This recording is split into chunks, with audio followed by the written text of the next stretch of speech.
யானைக்கு கரும்பு தந்து சமணர் ஏவிய யானை அழித்து கால் மாறி ஆடியது. பார்ப்பனமாதுக்கு அனுகிரகம் செய்து வேடன் பழி தீர்த்து சாட்சி சொன்னது.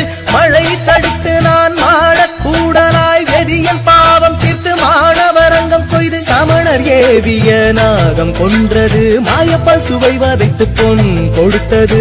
அனைவருக்கும் நினைவில் வரும் ஆனந்தம் பொதுவில் தரும் அளவாய் அழகன் என்றார்.